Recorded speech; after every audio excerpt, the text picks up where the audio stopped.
Bon, bonjour à tous. Déjà, je suis très content d'être ici, un peu impressionné aussi, pour vous partager nos expérimentations, ce qu'on teste dans le Lean depuis qu'on a créé BAM. Donc effectivement, on existe depuis un peu plus de 3 ans, ça fait 3 ans et demi. On est basé à Paris, on est une cinquantaine. Vous voyez mon associé qui est à droite là-haut. On a connu une croissance importante sur ces 3 années. Nous, notre métier, c'est de développer des applications mobiles. Donc on est une boîte de production de code, quoi, finalement. Avec une idée derrière ça qui est de se dire, on pense vraiment que les technologies vont permettre de résoudre des problèmes business de nos clients.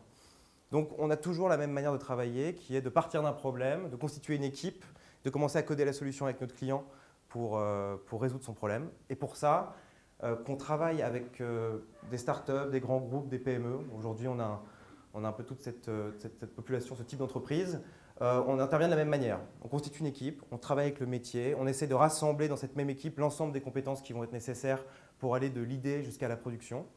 Et on a un focus qui est sur comment on fait pour aller vite, comment on fait pour retrouver en fait, et collecter des feedbacks le plus tôt possible des utilisateurs qui vont nous faire progresser. On fait partie d'un startup studio qui s'appelle M33, dans lequel il y a plusieurs entreprises. Vous connaissez peut-être Théodo, donc il y a Théodo sur le web, nous on fait du mobile. Et il y a une autre startup qui s'appelle Sicara, qui existe depuis 2016, ils font de la big data. Et une dernière qui s'appelle Stipios, dans les fintech. Et en fait, on a tous, au sein de ce startup studio-là, une même vision de ce que doit être l'entreprise pour les collaborateurs, de la culture qu'on doit avoir, de la manière dont on doit travailler avec nos clients. Et c'est ça qui nous fédère. Pour que vous voyez un petit peu mieux ce qu'on fait, j'ai pris 2 cas. Alors la slide est un peu importante, mais je vais vous raconter l'histoire. En fait, on travaille avec un des leaders de la location de voitures en France qui se retrouve attaqué sur son marché par des nouveaux entrants que sont Drivey ou Virtuo, qui permettent aux clients en fait, de louer une voiture, une camionnette directement depuis leur téléphone ou depuis une plateforme web en libre service. Donc nos clients se disent, bon moi, il faut que je rentre sur ce marché-là parce que déjà, ça me grignote des parts de marché et puis c'est un marché qui a du potentiel. Mais on a les agences, on sait comment faire. Par contre, on a besoin de briques technologiques, que ce soit des apps, que ce soit une partie desktop, pour pouvoir permettre à nos clients de réserver une voiture, d'ouvrir cette voiture, de la refermer, de faire le constat. Donc on a travaillé avec eux pendant un peu plus de 6 mois maintenant. Aujourd'hui, ils en sont à une trentaine d'agences ouvertes. Pour que vous voyez un peu le produit, ça donne ça. Donc, il y a une clé pour ouvrir la voiture, qui était une des briques techniques un peu tendues du projet. Un autre exemple, on travaille avec un grand acteur du monde du sport qui, lui, a un autre problème. En fait, ils ont beaucoup de partenaires avec lesquels ils échangent tout au long de l'année qui leur demandent des fonctionnalités. Sauf que l'année dernière, ils ont moins de budget pour développer ces fonctionnalités. Donc, ils ont autant de fonctionnalités à faire avec moins de budget. Ils se sont dit, il faut qu'on arrive à être 2 fois plus efficace. Et pour ça, il y a une technologie dans le mobile qui permet de le faire, qui s'appelle React Native, qui a été développée par Facebook, en premier lieu pour Facebook, et qui permet de coder une seule fois, et puis de déployer en fait cette appli à la fois sur iOS et sur Android. Donc nous, on a travaillé avec eux pour les former à cette technologie, pour implémenter la technologie dans les applis qui sont existantes. Et on a appris plein de choses. Initialement, on a dû développer plein de composants, ça nous prenait 10 jours hommes. Aujourd'hui, ils peuvent réutiliser ces composants qu'on a développés en 1 jour homme. Et les équipes chez eux commencent à être formées à la technologie. Donc voilà encore après quelques images du produit qu'on développe. Alors, effectivement, comme vous disait Régis, on a beaucoup grandi ces dernières années. En décembre 2014, on était 2 avec Marek. Aujourd'hui, on est plus de 50. Et moi, ce que je vais vous raconter aujourd'hui, c'est comment on a utilisé le Lean, comment on a essayé de comprendre ce que c'était que cette discipline complexe, mais qui était pleine de promesses, quoi, finalement, pour nous aider à faire cette croissance. J'ai choisi en fait 2 challenges majeurs, on en a plein d'autres, mais je me suis concentré sur ceux-là, qui sont la satisfaction client et augmenter notre croissance. Donc pour piloter BAM, on a une salle dans laquelle on a fait une OBA qui est celle-là. Donc pour la décrire, ce que vous voyez en gauche, c'est notre objectif pour cette année. Donc c'est un objectif de chiffre d'affaires, on va atteindre 6 millions de chiffre d'affaires cette année. Et ensuite, on a découpé en fait, cet objectif en trimestres. Donc, premier trimestre, on a 5 grands focus, qui en fait seront les focus de toute l'année, mais qu'on va piloter vraiment trimestre par trimestre pour augmenter notre fréquence de réaction finalement et d'apprentissage. Donc il y a en haut un objectif qui est l'objectif de croissance, donc qui est matérialisé par le chiffre d'affaires, 1,5 million pour le premier trimestre. Et puis ensuite, on a les 4 piliers aujourd'hui en tout cas de ce qu'on va atteindre chez BAM, qui sont la satisfaction client, qui est matérialisée par le 85% des questionnaires OK, ça c'est notre étoile du Nord. La réussite des sprints, alors c'est quoi un sprint? C'est une semaine de développement. Quand on travaille avec nos clients, on s'organise en sprint d'une semaine. Et donc l'idée, c'est de piloter quel est le pourcentage, quel est le nombre de sprints qu'on réussit. Et les deux derniers, c'est la qualité des produits qu'on développe et la progression des gens qui travaillent dans la boîte, qu'on appellera les BAMers. C'est comme ça qu'ils s'appellent. Donc ça, c'est notre OBIA pour ce trimestre, ça sera notre OBIA pour cette année, et ça nous permet de visualiser où est-ce qu'on en est, de réagir, voir si on est bon, si on est OK, notre OK, et de progresser comme ça. Moi, je vais vous en parler des 2 premiers là-haut, en commençant par la satisfaction client. Alors, la satisfaction client, comment ça fonctionne chez nous? Chaque semaine, chaque équipe pose un questionnaire à son client. Il y a 2 questions qui sont de 0 à 5 à combien tu apprécies la vitesse d'avancement de l'équipe et de 0 à 5 à combien tu apprécies la qualité de l'accompagnement de l'équipe. Ça fait une note sur 10. Le standard, c'est d'avoir une note supérieure ou égale à 8. Ça, c'est chaque semaine, chaque équipe, et ce, pour le coup, depuis que BAM existe. Donc notre objectif, c'est d'avoir 85% des questionnaires OK. Pourquoi? Parce qu'on a déjà réussi. Donc au premier semestre 2017, on a fait 85% des questionnaires OK. Le problème qu'on a eu, c'est qu'au second semestre, la satisfaction client a diminué. Alors comment ça fonctionne quand on a ce qu'on appelle du coup des bacs rouges, qui sont des questionnaires qui sont hors standard? Déjà on les regarde, donc ça c'est quelques exemples de questionnaires sur 3 projets différents. Et l'équipe, chaque équipe, met en place une démarche d'apprentissage, de résolution de problèmes, qui synthétiquement s'exprime de cette manière. Donc quel est notre problème? Notre problème c'est 7. C'est le fait de ne pas avoir 8, en tout cas c'est d'avoir une note qui est inférieure à l'objectif qu'on s'est fixé. On commence à analyser les causes. Il y a plusieurs causes possibles, des bugs, le sprint a raté, le client n'est pas content parce qu'il n'a pas de visibilité, etc. L'équipe met en place des actions, une ou plusieurs actions, qui ont pour objectif d'annihiler la cause. Dans le meilleur des cas, ça va nous permettre de revenir au standard, mais déjà si on annihile cette cause qui a créé le problème, on progresse. Alors voilà, et du coup, sur l'ensemble des questionnaires qui ont été analysés, sur lesquels il y a eu des réactions de la part des équipes au second semestre, on s'est aperçu qu'on avait 2 grandes causes majeures d'insatisfaction client, qui sont les bugs et le manque de visibilité sur le projet. Les clients ne savent pas, en tout cas quand ils sont mécontents, une des grandes causes, c'est qu'ils ne savent pas où est-ce qu'ils en sont, est-ce qu'ils sont en avance, est-ce qu'ils sont en retard, est-ce qu'ils vont atteindre leur objectif. Donc on s'est dit, on va commencer par le plus important, et on s'est concentré sur les bugs. Alors qu'est-ce qu'on a fait? On s'est dit, OK, maintenant on voit que les bugs c'est un problème, avant on ne le voyait même pas. On va essayer de réagir. Donc on va mettre en place de la résolution de problèmes sur 100% des bugs observés. Donc on a commencé par faire ça, c'est Marek qui a porté le sujet. Et pour résoudre et pour réagir aux bugs, on utilise l'outil qu'on utilise, c'est l'outil du QRQC. Pour moi, le QRQC, finalement, c'est à la fois un outil, c'est un template de résolution de problèmes qui permet de déjà garder une trace de ce qu'on fait, qui permet de communiquer, mais c'est aussi une démarche. C'est vraiment arriver à créer la situation où à chaque fois qu'il y a un développeur qui voit un bug, il va utiliser cette technique-là pour réagir et pour communiquer avec son équipe. Comment ça fonctionne aujourd'hui? Je prends une équipe, mettons qu'il y a un bug qui arrive, le développeur qui a vu le bug ou qui a généré le bug prend on a des feuilles en fait, c'est des feuilles A4, utilise cet outil en étant challengé par son lead tech pour essayer de comprendre où on en est. L'étape la plus importante selon moi étant la partie processus réel qui est au milieu, où là on fait l'effort, où l'équipe fait l'effort de essayer d'aller jusqu'au code pour comprendre où est-ce que ça n'a pas marché. Donc je prends un exemple, du coup, sur un projet, Maxime est le lead tech, alors on appelle ça architecte développeur, mais c'est le lead développeur de l'équipe, et Yacine est développeur. Le client il pose le questionnaire au client qui fait un retour en étant mécontent, il est hors standard. Une des raisons, c'est les bugs. Donc ils ont commencé à… Ils se sont dit, OK, il faut qu'on réagisse à ce problème-là. Donc première chose qu'ils ont faite, ils ont piloté leur perf. Donc ce que vous voyez là, c'est un peu flou, mais c'est l'outil actuel de l'équipe où chaque semaine, à chaque fois qu'ils voient un bug, ils le notent. On voit qu'il y a encore du boulot, mais que ça a diminué. Donc là, ils se sont dit, OK, on a un bug qui a été vu par le client. Comment on fait pour protéger notre client? Comment on fait pour que notre client ne voit plus de bugs? C'était la première étape. Donc, pour ce faire, ils ont commencé à dérouler ensemble un QRQC.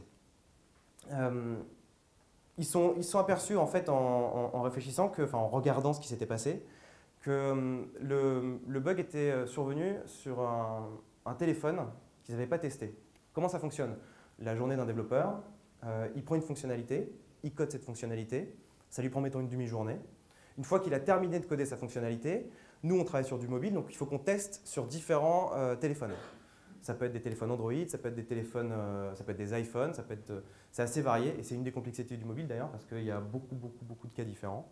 Et en tout cas, il faut qu'on teste sur des devices. Là, ils se sont dit mais pourquoi on ne l'a pas vu? En fait, ils n'ont pas testé sur Android 8. Du coup, ils se sont dit, bon, il faut qu'on réagisse, on va tester quelque chose. Ce qu'ils ont testé, c'est de mettre en place ce qu'ils ont appelé du pair testing, mais c'est plutôt du double testing. Donc, en fait, comment ça fonctionne maintenant dans l'équipe? Quand un développeur code sa fonctionnalité, ensuite il va la tester, et puis après, il fait un appel à un autre dev pour que lui-même aille retester ce que lui a fait. Et alors, ça a marché, parce que le client, 4 semaines après, a dit, c'est top, j'ai pas vu de bug, je suis content. Mais le problème, c'est que ça coûte super cher de faire du pair testing parce que un pair testing, c'est à peu près 15 minutes. On peut considérer à peu près qu'en moyenne, il y a 10 pair testing par jour. Ça fait 12 heures par semaine. Donc ça fait 1 200 € par semaine. Et puis ça fait du rework. Finalement, ça permet d'éteindre le feu, mais ça ne permet pas de progresser. Et puis en vrai, effectivement, le client voyait moins de bugs et voit moins de bugs. Mais il y a toujours autant de bugs. Ça n'a pas diminué de manière drastique. Donc, deuxième étape, comment on fait pour faire bien du premier coup? Et pour ça, il faut non pas s'arrêter au process, en fait, en se disant, ce qui m'a manqué, c'est de tester sur l'ensemble des devices, c'est d'essayer de comprendre dans le geste du quotidien, ce qui nous est le geste du quotidien chez BAM, c'est coder, où est-ce qu'il y a une erreur qui s'est produite? Où est-ce qu'il y a une compétence que je ne maîtrise pas ou quels sont les standards qui n'existent pas aujourd'hui qui font que sur ce cas précis, j'ai créé un bug. Deuxième exemple, du coup, exemple assez récent, il voit un nouveau bug. Yacine voit un nouveau bug en l'occurrence. Il reprend le template de QRQC et se dit « Ok, maintenant je vais essayer de me concentrer sur mes compétences de code ». Et il s'est aperçu que le bug provenait d'une API qui avait été mal manipulée. Alors une API, c'est quoi? C'est une brique de code qui permet d'avoir accès à des données. Il y a toutes sortes d'API différentes, c'est assez complexe, mais pour autant, ce sont des éléments que les développeurs manipulent à longueur de journée. Mais ça veut dire qu'il faut le maîtriser, il faut créer des standards, il faut comprendre comment on fait pour manipuler une API. Donc là, il s'est dit, OK, mon bug vient d'une API que j'ai mal manipulée, je vais commencer à rédiger un standard de comment on implémente une API. C'est le standard en cours de travail qui est là. Donc il a listé des étapes, à quoi je dois faire attention quand je vais devoir m'interfacer avec cette API-là. Il faut que je regarde si, déjà il ne faut pas que je parte du principe que la doc est complète, il faut que je m'assure que je connaisse les paramètres qui sont obligatoires ou facultatifs. Et il a donné des exemples.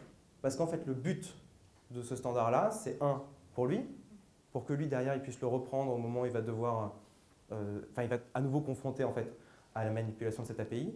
Et c'est aussi pour son équipe. Dans son équipe, il y a 3 autres développeurs. Et il y a une probabilité très très forte pour que ces développeurs se retrouvent à manipuler la même API que lui a manipulée. Donc le but, c'est qu'ils puissent avoir accès à ça.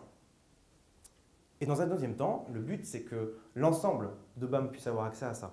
Aujourd'hui, ce qu'on fait, c'est qu'on s'est créé une sorte de wiki interne, un site web interne, où à chaque fois qu'un développeur tombe sur un problème, résout ce problème, et du coup progresse techniquement, il centralise cette connaissance. Donc là, par exemple, J'ai pris deux exemples qui sont la qualité du code et React Native. React Native est notre techno principal. On a une liste de modes opératoires, de manières de gérer, de coder des sujets. Je vous ai donné un exemple ici qui est en fait le premier, qui est comment on ajoute un module natif. Pour moi, il y a un élément qui est très important, au-delà du contenu et du savoir en tant que tel, c'est que ce standard-là a été rédigé par Louis Lagrange, qui est un développeur, qui est un architecte développeur chez BAM, et c'est lui l'honneur. C'est lui qui est vu comme étant l'expert de cette partie-là. Et le but, c'est que déjà, ça rend hommage à ce que lui a fait, au travail qu'il a fourni pour progresser et puis pour comprendre cette partie-là. Et puis ça permet aux autres de pouvoir le solliciter, de l'end-on et de savoir que c'est lui qui a cette connaissance. Donc du coup, finalement, c'est vraiment ça l'objectif des QRQC aujourd'hui. C'est un moyen pour comprendre et voir les pistes d'amélioration des compétences et des outils qu'on utilise. En continuant à creuser et à faire de la résolution de problèmes sur les bugs qu'on voyait, on a vu qu'il y avait trois grandes causes des bugs, qui sont le refactoring. Alors c'est quoi le refactoring? Un développeur va développer une fonctionnalité, puis une deuxième, puis une troisième, puis une quatrième. Puis à un moment, il se retrouve avec un fichier qui est énorme, où il y a plein de lignes, et il veut nettoyer un peu ça. Donc du coup, il va retravailler sur son code, et en retravaillant sur son code, il touche forcément à son code, et ça peut entraîner des bugs. Parce que le refactoring en tant que tel, de la même manière que pour manipuler un API, c'est une compétence à avoir, à maîtriser, et sur laquelle il faut progresser. Donc on s'est aperçu qu'en faisant du refactoring, on introduisait des bugs. Donc Aurore, qui est développeur, a pris comme Kaizen de dire ok, moi je vais travailler sur le fait qu'il n'y ait plus de bugs après avoir fait de la refacto. La deuxième grande cause, c'est le manque de standards de développement. C'est quelque chose qui m'a frappé. Dans le mobile, on travaille beaucoup sur de la géolocalisation. Donc, parce que c'est une des fonctions importantes que permet de faire un téléphone, quoi. Du coup, plein d'équipes travaillent là-dessus, et ce depuis très longtemps, et on s'est aperçu que d'une équipe à l'autre, comme il n'y a pas de standard de développement là-dessus, les gens le font un peu différemment. Alors ok, on travaille avec des librairies, on travaille avec des frameworks, et il n'y a pas 1000 manières de faire une géoloc, mais il y en a au moins 8 ou 10. Donc on s'est dit, on va tester de créer des standards, des composants, pour réduire en fait le potentiel d'erreur et aller plus vite. Donc c'est ce sur quoi travaille Yann. Donc je vous ai donné un exemple aujourd'hui. Alors j'ai pas pris une photo du code du composant, mais je suis parti du premier travail qu'il a fait, qui était de spécifier ce qui devait déjà être fait, ce qui devait exister dans ce composant. Et d'ailleurs la spécification, c'est la troisième cause. Un élément important qui génère des bugs, c'est que les fonctionnalités sont pas clairement décrites. Je sais pas, mais aujourd'hui, l'ensemble des fonctionnalités qu'on développe prennent moins d'un jour de développement. Donc on est déjà sur des toutes petites fonctionnalités. Donc on se disait, moins d'un jour de développement, il y a peu de chances pour qu'on se retrouve à développer des fonctionnalités qui ne soient pas claires. Et en fait, si. Parce que c'est super complexe. Il faut être sûr de savoir ce qu'on veut faire, de quelle page on part, sur quelle page on va arriver, quel est le design, quels sont les critères d'acceptance, qu'est-ce qu'on veut que le product owner, donc qui est le client, valide tous les soirs. Et ça, c'est énormément de variables. Donc aujourd'hui, on travaille sur, c'est Maxime qui porte ça, sur un standard de fonctionnalité parfaite. Alors nous, on appelle ça des user stories parfaites, qui est existant, mais qui faut maintenant diffuser dans l'entreprise. Alors le résultat, c'est que work in progress. Ça, ce que vous voyez, c'est l'évolution du nombre de bugs qu'on arrive à détecter. Je dis bien détecter, parce qu'il y a peut-être d'autres qu'on n'arrive pas à détecter. Depuis qu'on a commencé ce travail. On voit que pour le moment, il n'y a pas eu une baisse drastique, mais par contre, au-delà de ce résultat purement, qui est super important quand même, mais qui est arithmétique, la courbe de progression des gens, ce que les gens ont appris à faire sur leur projet et la manière dont ils ont progressé sur la technique, on n'a jamais été aussi vite que depuis ces 3-4 derniers mois. Cette démarche d'apprentissage, on l'applique à tous les contextes de l'entreprise. C'est le deuxième contexte que je voulais vous parler, qui est continuer la croissance. Alors, la croissance chez nous, c'est assez binaire. Il faut recruter des nouveaux BAMers, des développeurs, des business développeurs, des designers. Et puis ensuite, trouver des projets, trouver des clients, trouver un espace de jeu. Le challenge principal qu'on a, c'est trouver des nouveaux clients. C'est le challenge qu'on avait. Alors comment ça fonctionne? Le métier d'un commercial chez BAM, c'est de transformer des cases rouges en cases vertes. Donc c'est une sorte de jeu. Où en fait, alors c'est quoi une case rouge? Une case rouge, c'est un développeur qui n'a pas de projet, qui n'a pas de client, qui ne travaille pas sur le projet d'un client pendant une semaine. Une case verte, c'est ce même développeur qui travaille sur le projet d'un client pendant une semaine. Nous, notre objectif, c'est ça. On veut que ce soit vert, en permanence. La réalité, en ce début d'année et sur l'ensemble de l'année 2017, c'est ça. Donc, ça, c'est l'outil de travail quotidien des commerciaux. Donc, les lignes, ce sont les développeurs. Lorsque vous voyez une case rouge, c'est un développeur qui n'a pas de projet. La case verte, c'est un développeur qui travaille sur le projet d'un client. Donc, début 2018, on a un problème. On a 13 développeurs qui sont disponibles à 10 semaines. Alors, en fait, on pourrait se dire, mais en quoi c'est un problème? On n'a pas de visibilité sur notre staffing. On ne sait pas de quoi demain sera fait finalement. Comme on n'a pas de visibilité sur ce staffing, on arrête de recruter. Comme on arrête de recruter, on ne fait pas de croissance. Donc, vrai problème stratégique pour la boîte. Alors du coup, on a réagi. La première chose qu'on a faite, c'est de créer un indicateur de performance. Donc là, la photo que j'ai mise ici, c'est l'OBEA Sales. Donc vous voyez les différents objectifs du trimestre, qui sont donc l'objectif qui est 1,5 million de chiffre d'affaires, qui est découpé en deux grands challenges, qui sont la prolongation des projets avec lesquels on travaille, des clients actuels, et trouver des nouveaux clients. Le tableau de staffing dont je vous parlais, et donc en bas à droite, notre perf sur ce staffing-là. Pour que vous voyez un petit peu mieux, c'est comme ça que ça se présente. Donc chacun des rectangles noirs, c'est un développeur. Et donc là, ce qu'on voyait, c'est que quand on regardait notre staffing au 15 janvier, on avait 13 développeurs disponibles. On s'est fixé un objectif, qui est de dire, OK, nous, à 10 semaines, on en veut 3. Et une fois qu'on s'est fixé cet objectif, on a pu commencer à travailler. Surtout que ce type d'objectif dans une équipe commerciale, ça chauffe les gens. Donc on est reparti de là, on s'est dit ok, on veut en staffer 13 sur les 10 semaines, mais en commençant par le début, c'est qui le premier développeur disponible? C'est Louis. Donc il était disponible au 12 mars. On s'est dit ok, comment on va faire pour staffer Louis au 12 mars? Deux possibilités, soit on prolonge le client, enfin le projet sur lequel il travaille actuellement, soit on signe un nouveau client. On s'est concentré sur la première option. Alors là, ce qui s'est passé, c'est que Laure, qui fait partie de l'équipe commerciale, a appelé son client en lui disant bah voilà, salut, je t'appelle parce qu'en fait, Louis, là, c'est le premier disponible. Donc je voudrais savoir si tu voudrais prolonger avec lui parce que sinon, je vais le staffer sur un autre projet et tu risques de le perdre et c'est pas bon pour le projet parce qu'il n'y aura pas de continuité dans ton équipe. Réponse du client, non. Non, ça ne m'intéresse pas du tout. Du coup, leur raccroche, un peu dépité, vient me voir en disant bah voilà, je lui ai proposé, il m'a dit non. Et du coup, on a commencé à se challenger.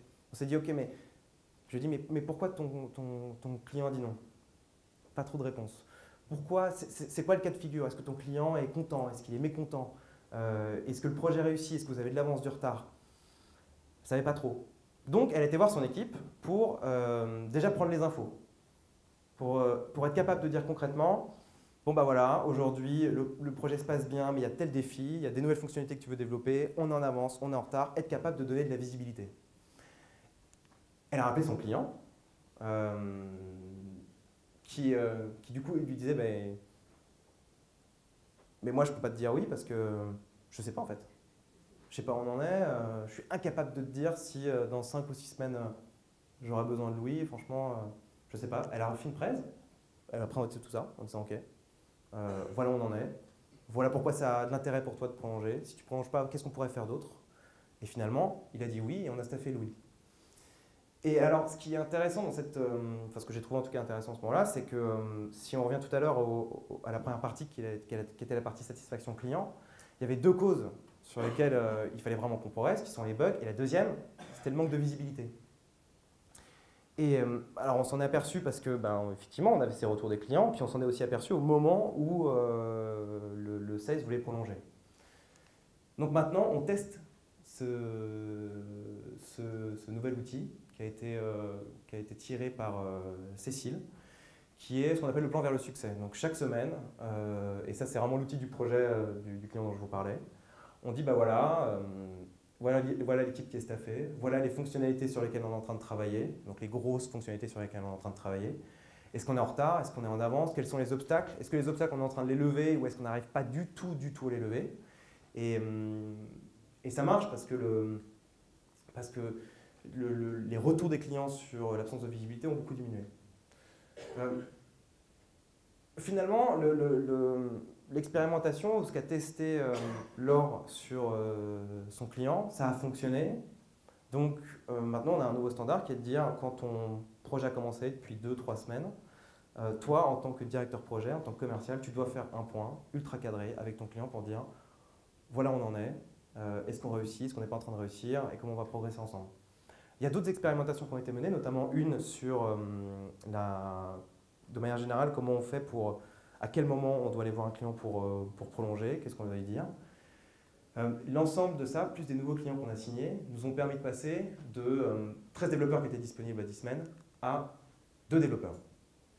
Et du coup, on n'est pas encore dans l'océan vert, mais on s'en approche, si bien que finalement, en fait, on a un nouveau problème maintenant, qui est qu'il faut qu'on recrute et qu'on recrute plus vite. Donc il y a une équipe de recrutement qui porte aussi des Kaizen, mais ce sera l'objet d'une prochaine histoire. Donc, on arrive à la fin, il reste 10 minutes. D'un point de vue personnel, je trouve que le Lean, c'est, là j'ai donné 2 exemples, mais de manière générale, c'est un merveilleux outil de leadership. Parce que on part d'enjeux, là j'ai mis 2 enjeux, mais on en a beaucoup d'autres, qui sont des enjeux assez importants, assez dantesques. On se dit, OK, il faut que je continue la croissance, il faut que j'augmente la satisfaction client. Une fois qu'on a dit ça, pour travailler en équipe là-dessus, c'est pas évident. Mais ça permet d'objectiver les problèmes. Et en objectivant les problèmes, là, on crée une rationalité commune et on crée une base de discussion qui sera la même, qui va permettre aux gens de se mettre dedans. Donc ça permet, d'un point de vue très égoïste, d'avoir des gens qui s'intéressent aux problèmes de l'équipe dirigeante, mais surtout, ça crée du sens. Parce que les gens réfléchissent sur leur métier, sur ce qui fait qu'ils réussissent, qu'ils ne réussissent pas. Ils progressent dans ce qu'ils savent faire et en plus, ils voient directement l'impact qu'ils ont sur les progrès de la boîte, sur la croissance et sur ce qu'ils portent eux. Donc voilà, moi j'en suis au début de mon itinéraire Lean. Ça a déjà porté beaucoup de fruits. Il faut qu'on continue à progresser dans notre mécanique, dans notre apprentissage, dans notre savoir-faire sur les Kaizen. Mais en tout cas, on n'est pas prêt de s'arrêter. Voilà, je vous remercie.